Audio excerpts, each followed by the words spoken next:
you ever thought about investing? Maybe making 100,000, 500,000. How about $1 million in 12 months? I think that's pretty interesting. And that's why I'm excited to have Mike Simmons on today's episode. He's an author, a speaker, and CEO. And he's going to be sharing this with us right after we thank our sponsor.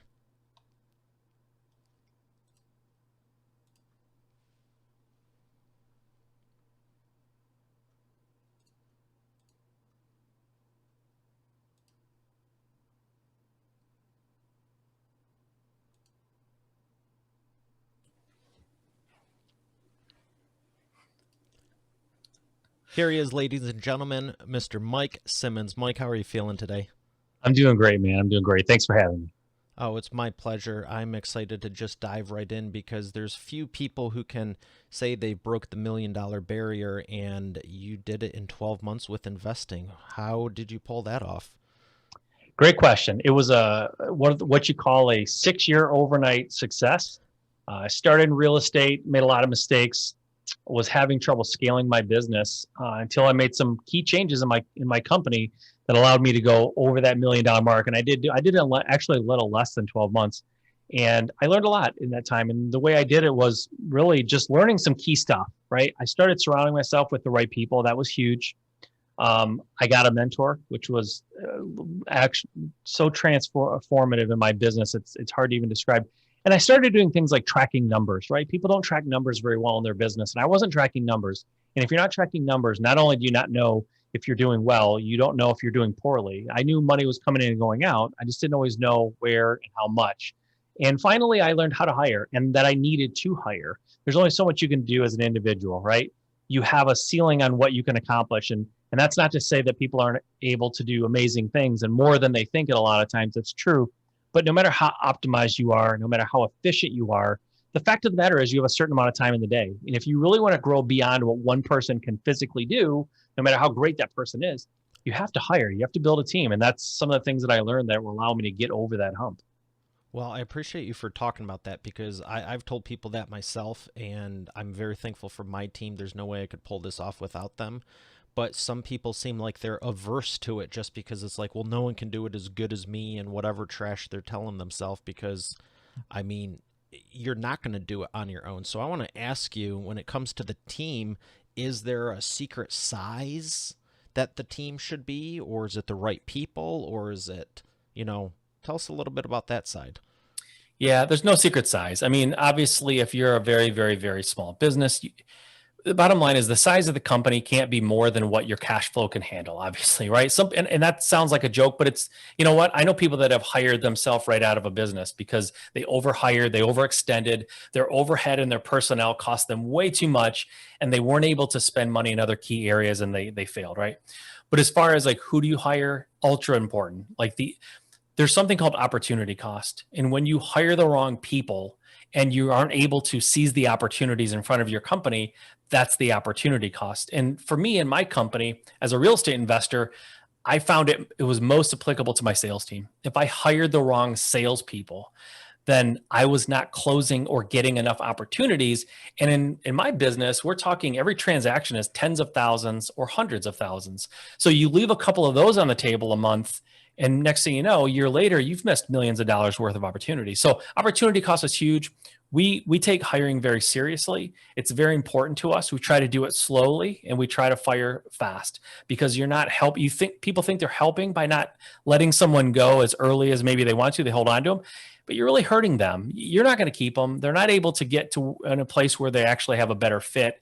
And your company opportunity cost is huge. And the other people that work for you they're suffering. Right? The productivity of the company is suffering, and that's hurting everybody. So hiring slow, firing fast is certainly something we try to do.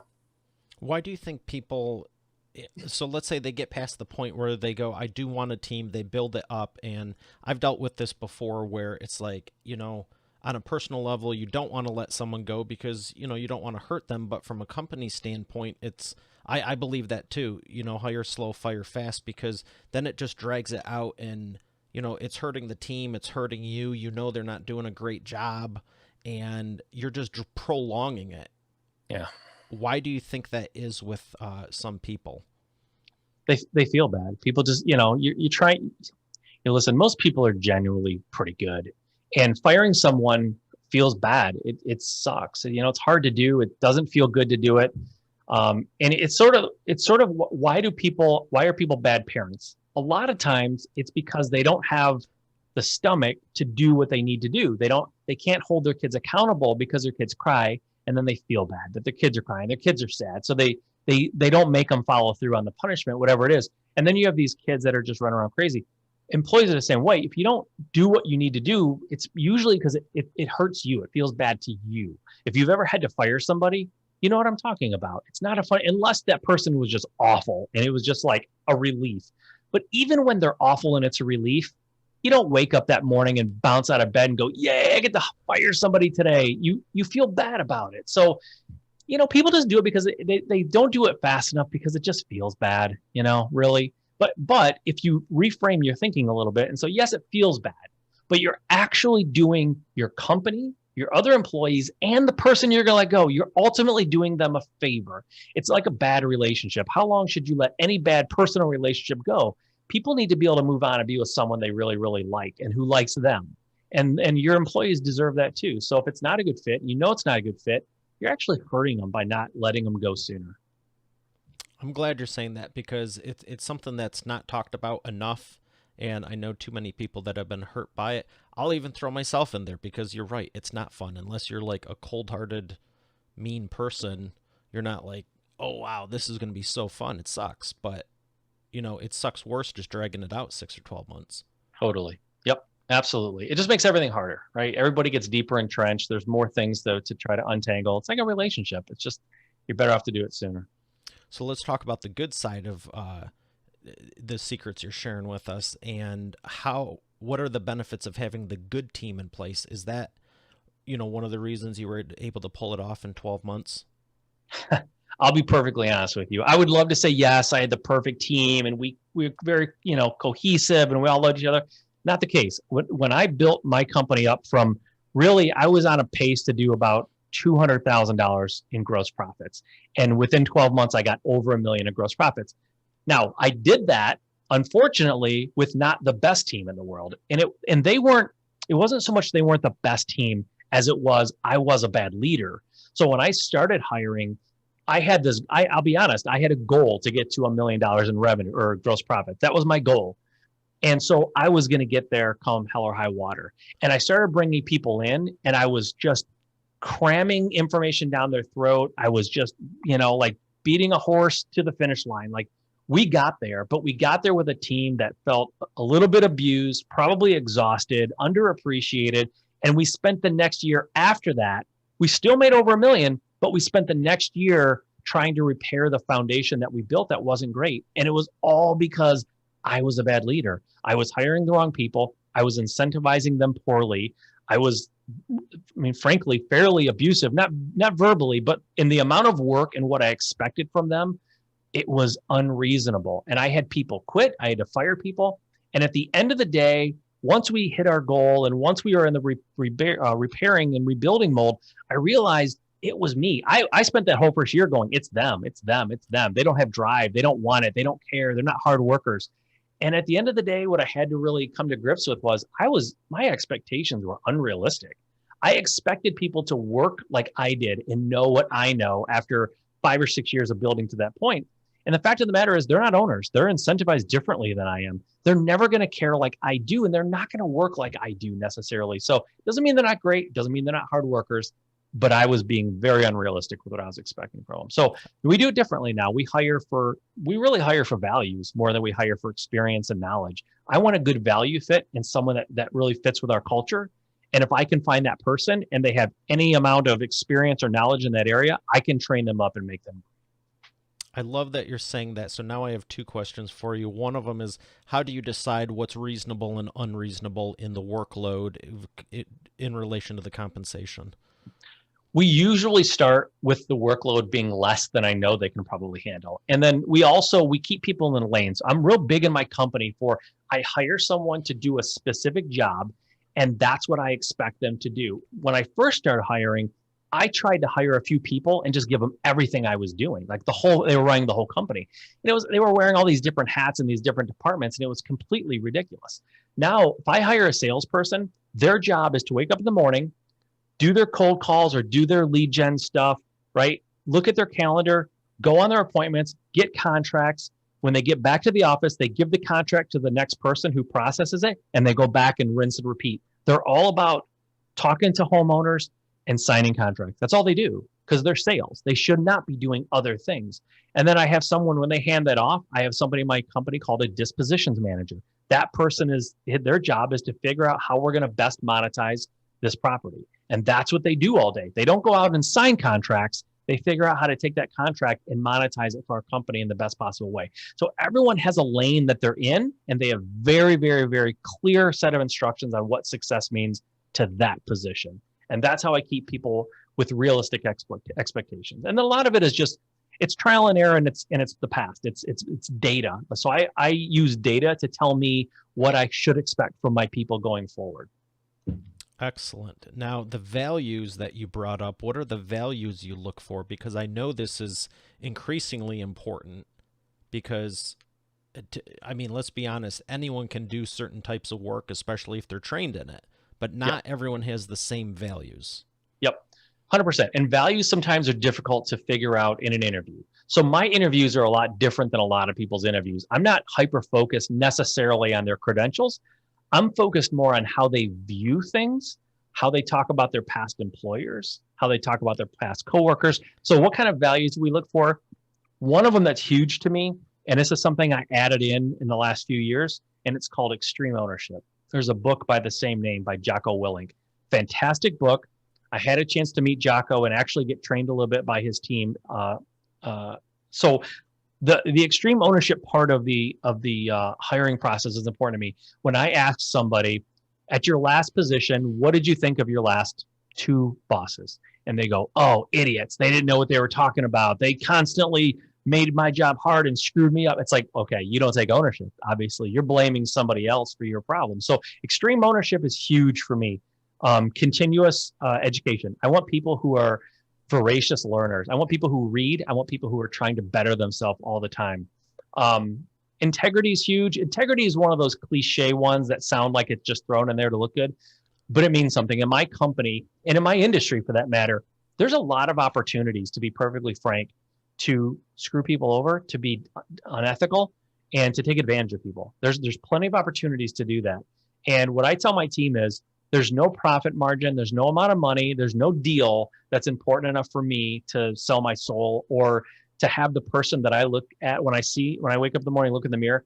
I don't want to look back at a bad person. I don't want that person looking back at me in the mirror to be a bad person. And I've told because the sales team has the best opportunity if they really wanted to take advantage of people. And I've had salespeople call me on the road and say, hey, listen, we got this house. We're talking to the owner. It's a little old lady. She has no family. She has no idea what this house is worth. And she told me whatever I think is fair, that's what she'll sell it for. I could literally tell this woman anything, and we could destroy this and make we could have a huge day on this house. And I just tell them, listen, what if that was your grandmother? What if that was your mom? What would you want the person across from them to say to them? Would you want to take advantage of them? Do you want to be that guy? And I'd go, no. We had a number going in. We knew what a fair number was going in, what we were willing to pay that. That's what you pay. That's what you do, right? So integrity, work ethic, extreme ownership, continuous education, those are the kind of things that I look for in an employee. Well, I'm glad you do, because I know there's plenty of people out there that aren't as scrupulous. They're unscrupulous. They're not as good as you. Unscrupulous. Yeah, exactly. There's lots of them in every industry, honestly. But yeah, they're out there. So how did you get into real estate? Because I noticed you said for 6 years. What were you doing prior to that? So prior to that, I worked in the automotive industry. No big surprise. I'm in Michigan. I worked in the automotive industry, got my degree later in life. I didn't get my college degree right out of high school. I got a full-time job at a great company. I was making good money, and I thought, this is it. I'm here forever. Did not end up staying there forever. Got into the automotive industry. Ended up going back and getting my 4-year degree as an adult with kids and the whole nine, working full-time. And I was working my way up the corporate ladder. I was in an automotive company. Our company made seat structures for cars, and I was in the prototype department. So I was a project manager in the prototype department. We would build seats, and then the test team would crash them or burn them or freeze them and do all these things. And we would look at the results and go, okay, so there was failure modes here, here, here. Let's change the design. Let's rebuild them and let's crash them again. And that was the industry that I was in. And it was actually pretty fun and interesting. And it changed a lot because it was prototypes. We were constantly just crashing and blowing things up and seeing what happened. So pretty cool. But honestly, in that life, I knew the jobs that I was kind of like looking at as far as what did I want to do in this company over the next 10 to 20 years. And the jobs that I really wanted to get eventually, the people who held them were unhappy. They were not people that enjoyed their life. They hated their husbands. They hated their wives. They hated their kids. They never had free time. They were miserable. And I thought, this cannot possibly be my goal, to be where these people are, because they're telling me it's horrible. And just started looking on the internet. How do I invest? What do I do with my money so I can retire early? And I came across real estate, and it really piqued my interest. I loved it. I love learning about it. I love going to seminars and RIAs, and I dove into that world and started flipping houses with my wife, and that's kind of how it all started. Well, I'm glad you did find it, and I felt the same way early on, where it was just like, whatever we do, we're going to choose to do for the rest of our life, or at the very least, a large chunk / portion of it. It's like, Yep. if you don't enjoy it, why are you doing it? You can make there's a million and one things to do to make money. And Yep. I know very few that are better than entrepreneur, being a business owner, entrepreneur. Yep. 100%. 100% right. And that's, I didn't know that growing up. There was no entrepreneurs in my life. Nobody was telling me to be an entrepreneur. So I did it later in life. I mean, I really didn't start my business until I was 38, and I had been in the automotive industry or like in a real job for, at that point, 18 years or something, 17 years. So I spent a good amount of time in corporate America, and it was soul sucking. I hated it. Didn't like any part of it. And I didn't even know that owning a business was really an option for me. But once I started down this path, it was like, I tell people, it was like I was underwater for years and came up and finally got a breath of like clean, fresh air. And that's kind of how it felt. And so I never want to go back underwater. It was awful. I didn't like that at all. Well, I'm glad you got to that point. So let's talk about the future, because obviously you're in a good place now. Where do you see the business going over the next 2 to 5 years? Oh, boy, that's a great question. So I use there's a book called Traction that I use. That's how I run my business, right off of that book. So we do quarterly meetings, and we just finished our last quarterly meeting to talk about the rest of this year. So we have a big one coming up at the beginning of the year, like end of this year, beginning of next year. It'll be kind of a planning for the year. And I'm right now in the process of kind of coming up with my most revised 2 to 5 year plans. The interesting thing about being an entrepreneur, especially if you're a typical entrepreneur, is you have entrepreneurial ADD, where you do get a little distracted. And I fight that every day. Like you said, there's so many ways you can make money and so many things you can do that the hardest thing you can do as an entrepreneur is to say no to an opportunity that looks awesome because you have a plan. So that's something I've struggled with. But to answer your question directly, my real estate investing company is going great. I've got a team that runs it. I don't have to be involved day to day. So that's kind of running on its own. I've recently started a lending company. So now I lend money to house flippers and landlords and other folks that are doing things inside of real estate. That's the latest company that I've started. I'm excited about that. I have a podcast, like you obviously do. And that's important to me. I've spent a lot of time with that podcast, giving content, just providing content and value like crazy. And I haven't really focused a ton on monetizing it because I don't even care about money. Like I don't care about money. I don't care about making money with the podcast. I just want to give value. But I'm getting older. I just realized at some point, if I'm going to spend a lot of time doing something that's not my family and not with my family, it simply has to pay for itself and more, or I can't continue to do it indefinitely. And that may sound crass and it may sound greedy, but the fact of the matter is, like, time matters. Time is the one asset and the one commodity that we cannot get back. So if I'm going to do something, like I said, that takes me away from my family for any amount of time, it has to be productive from a monetary standpoint. So I'm doing that now too. I just wrote a book. I'm in the process of kind of talking about that and going on shows. I'm excited about it. It's the journey I took from going from not really making much money to over $1 million in profits. And the book kind of outlines exactly how I did that. So that's kind of what I'm up to right now and probably for the next few years.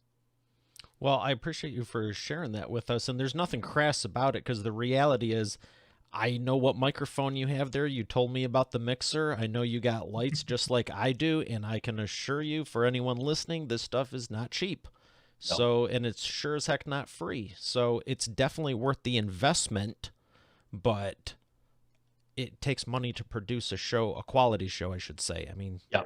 I'm not going to go off a tangent on that one, but there's nothing crass about it. You should be focused on revenue and profits and knowing the margins and all of that. And there's some people who think it is a bad thing, but it's not. And they're generally the ones not looking at it. And that's why it feels bad. You can still have the same heart and say, I want to have the XYZ margin, and it's allowing me to help this many more people versus I struggle, they struggle, and now nothing gets accomplished. Yep.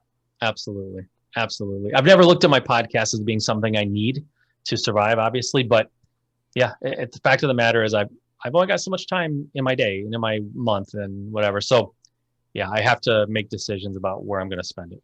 Yeah, and the time with your family. I mean, it takes, for me, 30 to 60 minutes every single one, and you do hundreds and hundreds and thousands of those. It's like those are years of your life. I absolutely love it, but the reality is you can't be in two places at once. And as far as the opportunities, yeah, they're pretty much every day, but what the bad thing is when you get 100 a day and you only get through the first 10% of each one.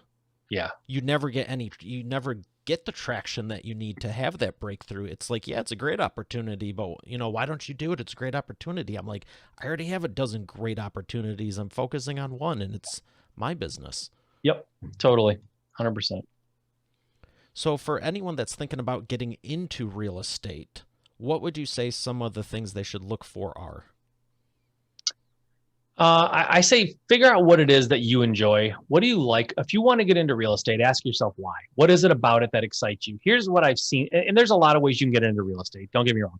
But two of the more popular, let's just say three of the most popular, like the three pillars would be landlord, meaning like buy and hold properties, flipping properties, otherwise called fix and flip, and what's called wholesaling, which is essentially getting purchase agreements and selling those purchase agreements to a landlord or house flipper who wants to take that property all the way to fruition.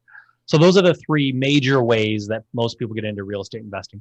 You have to think about what it is about real estate that excites you and which one of those three, for example, is most interesting to you. And what I hear people tell me a lot is this happens all the time.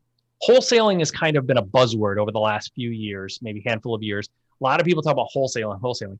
So I'll talk to folks that are new, and they'll say, well, I flipped 4 or 5 houses. I loved it. It was a great experience. I'm so excited when I see the new owners and they're excited about the new house. And I just love it. I love flipping houses, but I'm going to start wholesaling now. And it's like, wait, why? Why are you doing that? Well, I just heard someone talking about it. It sounds great. It's like, does that sound exciting to you? Do you want to wholesale? Well, I just think it's probably the thing to do. Everyone else is doing it. I'm telling you, these are like verbatim, like conversations. And I'll go, no, you should be flipping houses because that excites you. That makes you want to get up in the morning because it's going to get hard. And when it does, if you don't love what you're doing, you're going to have a hard time sticking to it. So I say for people who are getting started, figure out what it is you want to do, figure out what you can do, where your strengths are and where your passion is, and go in that direction. Don't do what you see someone on a seminar or even a podcast or, whatever on a website, what they're doing. Because listen, a lot of people exaggerate their success anyway. But second of all, that's what they're excited about. You need to figure out what you're excited about and then follow that. Because like I said, it's going to get tough. And when it does, you better be happy about what you're doing. I used to flip houses. By the way, I said I started flipping houses. I don't flip houses that much anymore. I do some, but that process didn't get me out of bed in the morning after a while. So I switched my model up a little bit and I started doing buy and hold and wholesaling. Now I do a lot of wholesale deals. Last year I did over 100. Like I do a lot of wholesale deals because I like wholesaling. I like the model a lot better than I did flipping. Does that mean wholesaling's better? No, it means wholesaling's better for me, but not necessarily for you. So you got to figure out what you like. I love that honesty because even with what you're saying, oh, I love giving them the keys and they get to do this and, they really appreciate, you're probably not doing a lot of that in wholesaling. No, I never get to see the finished product. There's no like ugly duckling journey to the beautiful swan for the house. Like, I don't see that. To me, my business, honestly, I wholesale real estate, but really what my business is, it's sales and marketing. It's all it is. I market for opportunities. I get the contract. I sell that contract to someone who wants to take it the rest of the way. And then I go on to the next one. Now, it's houses, but quite frankly, my business model could be applied to anything. It doesn't matter. It just happens to be houses because I'm good at that. I understand that world, and that's where I'm going to make the biggest splash and have the most value. But it could be anything. I don't see them. I don't see the finished products usually. And honestly, I don't care because for me, one thing I learned about myself is I'm impatient. I'm super impatient. So wholesaling, the thing about wholesaling that attracts me is the contract and the deal lifespan is 2 to 4 weeks maximum, right? Whereas a flip is like 2 to 4 months, maybe 6 months, maybe a year, depending on the actual deal. I'm like 2 to 4 weeks and it's gone. So there's a lot of velocity with wholesaling. It all moves fast, and I like that it moves fast. And I feel like it insulates me a little bit from recessions and economy, because if I only have a contract for 2 weeks, how bad can the real estate market get in 2 weeks, right? It's just not going to happen. So I can get in and out of things fast where I feel like I'm not exposed like people were back in 2008, frankly, and had to really take a big bath on some of the stuff they were holding. Yeah, and that's a great, like you said, I love when you said it's the best fit for me. Yep. Because there's other people who, it's basically the creatives versus spreadsheet, and I can do both of them. I prefer the creative, but there's other times I'm like, I don't care. I just want to focus in, like with profits and margins and stuff like that. You're not going to be doing that in Crayon. Yep. But, the people who like process A, that's a better fit for them. For, us, I'd probably say this, probably. Obviously it is for you. And then you said there was a third one, buy and hold.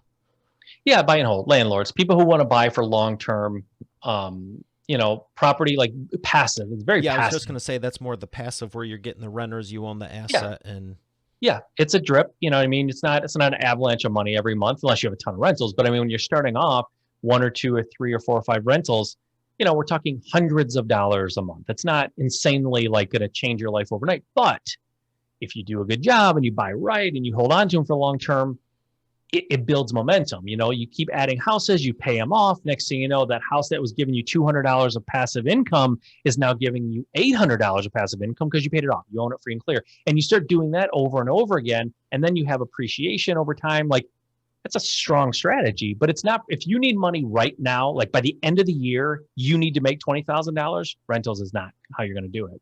You're going to probably need to flip a house or that's a 5 to 10 year plan. Totally. At least.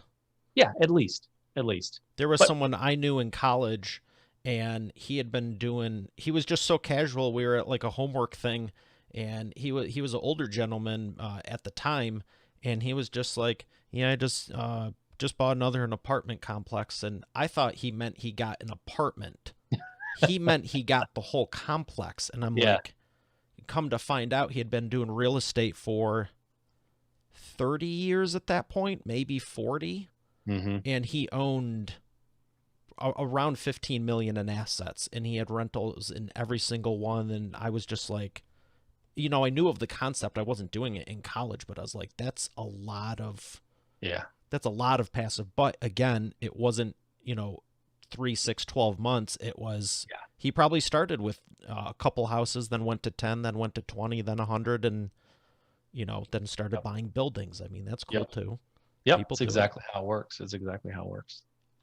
So when you're saying sales and marketing, how vital has it been to your success in real estate? Because I know you're saying you can apply it to anything. Totally apply it to anything. It works great in real estate. The funny thing about real estate, not sales so much, but when it comes to marketing, real estate is so antiquated. Real estate investing, I should say, is so antiquated. Like, I'm in a mastermind where there's hundreds of investors from around the country. I know guys that are just humongous real estate investors, just massive. And I know them all personally. So I know where their deals are coming from. I know what marketing channels are working best for them. And almost to a person, the marketing channel that brings them the most amount of leads and makes them the most amount of money over the last 5 to 10 years is direct mail. Believe it or not, sending out these little postcards or letters And nowadays, by the way, most people are sending postcards, right? So they're sending a postcard that says, hey, my name's Mike. So I got this property at this address. I'm interested in buying it. I can pay all cash. You don't have to do any repairs. Call me if you want to sell your house. Like that's how people are buying houses at a large scale. And that's how they're doing most of their deals. Now, there's a lot of online stuff people do now, like Google AdWords, or it's called PPC, text blast and ringless voicemail, and some of these other a little bit more tech heavy stuff. But honestly, of all the investors that I've met in the last 10 years, like 95% of them are getting most of their deals from direct mail. Like it's insane. Like you go out to your mailbox and you get this card that says I want to buy your house. Like that's how people are selling their house. Now, why is that? Most people are on the internet. Most people search on the internet. You would think Google AdWords would outperform direct mail every single day. And some people in some markets it does. But for most part, it doesn't, because my clients are older, frankly. I mean, we're buying houses more often from folks who have life events and they're in the stage of life where they need to start selling their property and they have equity. And there's a million reasons why people sell their property to an investor as opposed to selling it through the MLS. But that's just the demographic of people that I can most often help, are people who are a little bit older. So they're still checking the mail. They're still looking at their mail, right? I've talked to younger folks who said, if you sent me a postcard like that, I would burn it. Like I would never even read it. And it's true, because they want to find it on Google or whatever. Like they're going to do a search and do stuff on Facebook ads or whatever. Like that's how they're going to reach a younger demographic. But my parents, my grandparents, you can still reach them through the mail. They're still opening it up and looking at it. And until that demographic changes, and now we're buying from folks that are currently on the younger side, probably direct mail will continue to work. And I've told my marketing clients before we've incorporated direct mailing campaigns because you can also put the website, like if you want to do lead gen, you put the website on the postcard. But it's so great because it went from direct mail, then everyone's like, oh, email everything and digital this, and then everyone started doing it because it was so inexpensive. But now there's hardly anyone doing the direct mail, so the sheer nature of doing it, you can clean up with it. I think it's great. I did want to ask you though, are you doing? Do you know if they're doing custom postcards, or are you talking like EDD with Every Door Direct for anyone who doesn't? No, not Every Door Direct. No way. To me that's a huge, in my industry. I think it's a waste of time and money. Now I know they're very, very cheap. I get that, but for me, it's almost like the billboard phenomenon. You're pulling right? up the addresses and you know who you're targeting directly before you target them. Yes, I am. Okay. I have criteria that you have to meet to get a postcard from me. I don't want to send you a postcard. I'm not saying you specifically, but I don't want to send a person a postcard who's upside down in their mortgage. They've only lived there for a year. Like they're never going to sell. Like that person, it's a waste of a postcard. They're not, unless they're in some distress, they're not going to sell it to me. I want to sell to people who have some sort of a distress, but also some equity. It's a lot easier to help people with equity than without equity. There's things we can do without equity. Don't get me wrong. There's creative financing and solutions, things like that. But in general, I also don't use billboards because I don't want 10,000 people to see necessarily my ad. It's just a waste. I want to be able to track too. Like I want to know why people are responding to my card, and I want to know which demographics are responding. So I do a lot of split testing, and I have 100 different phone numbers that I use for different things. Like I want to know why everything's working. If I go Every Door Direct, I don't necessarily know why. Sure, I can ask them. I get that, but I want to be able to test and turn on and off marketing channels that are working or not working. I'm super data driven with my marketing. Super data driven.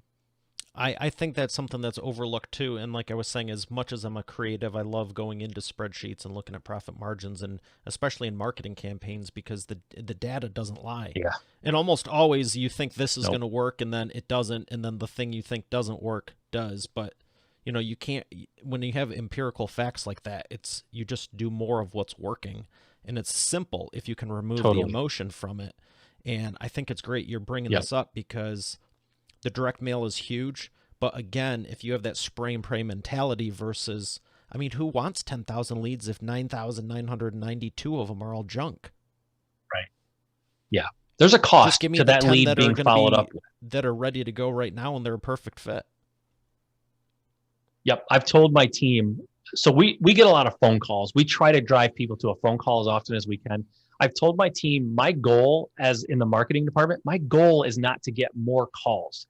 My goal is to get more calls from people who have houses that they have the ability to sell and the desire to sell, right? There's a big difference between the two. So just making the phone ring means someone has to pick it up and I have to pay them. Like you said, I would rather them not pick up 9,950 calls that are junk.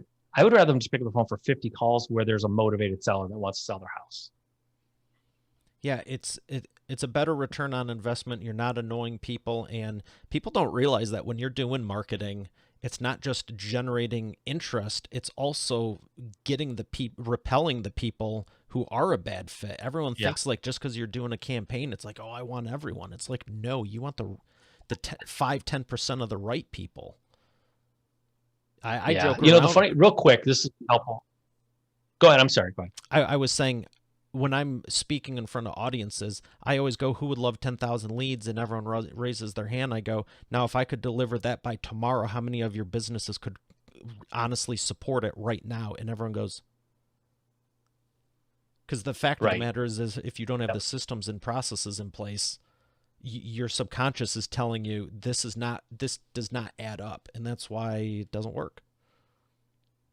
Totally. Yeah. And you know, the number one question that we used to get when we would send out our direct mail, the number one question was, how did you get my information? And that's all they wanted to know. They didn't want to sell their house. They just want, how'd you get my information? So on my card, I started printing, we obtained your information from public record, which is available to the general public. That phrase on there cut my calls down by more than half, but we didn't lose any volume. Like, because we just cut out, like you said, we answered the question that most people had who were never going to sell to us. And when they don't call us, that's perfect. I love that. Our call volume went down. Our deal flow didn't get hurt at all. So that's exactly what you want.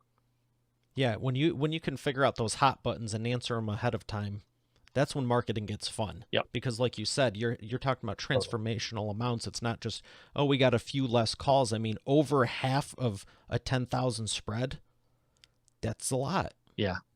That's a big a lot. It's a whole lot. Yep. All right, so a whole lot. we're going to do the I mean, this whole thing's been fun, but we have the wheel of whatever right before we thank the sponsor. Cool. And my question for you is, who is a real estate entrepreneur you'd love to have dinner with? And a real estate entrepreneur I'd like to have dinner with. Oh, maybe it's a good question. I can open it up to I can answer it. If you any entrepreneur. Okay, that changes it for me. I would probably most like to have dinner with Gary Vaynerchuk. If I could if I could have dinner with any entrepreneur, that'd be it. And why Gary? I've been a follower of his for a long time. I actually had the huge honor of speaking at one of his events. Now, speaking at one of his events doesn't make you his bestie and you get to hang out with him at home and drive back to the hotel with him. It means you speak at one of his events and you don't necessarily get a ton of time. So I've been a big follower of his, and I admire his approach. It's pretty straightforward. I like that he really talks about hustle and not some magic bullet or some secret formula to success that is BS. He doesn't, he's got a gritty approach to success, and I just appreciate that. I'm, Midwest kid here, born and raised, automotive, capital of the world, and I just like when people are honest and they tell you hard work is what makes you win. Like, you have to be smart, and there's certainly some other stuff going on, but you can't just, these people who just show pictures of them standing next to a Mercedes with a handful of money, and the real estate industry is the worst for this. The really cliche, just sort of really bad imagery where it implies that it's all like champagne and money and everyone succeeds and it's super easy. It's all BS. It takes work and there's a little luck in there too. So somebody like Gary, who's just sort of got that mentality, I just enjoy, and I would love to get his advice on. I would like to get his advice on my company and my industry, because he doesn't talk specifically about real estate very often, and I would love to hear what he thinks. What a great answer! Thank you for sharing that. I can tell you, it wasn't just an answer to answer. No, not at all. Would love. He is definitely a good one, and I think it'd be interesting too. I mean, such a wealth of wisdom. So thank you for that. Totally, We're going to thank our sponsor and come back for the imperfect action round.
And we are back with the imperfect action round. Mike, are you ready to take imperfect action?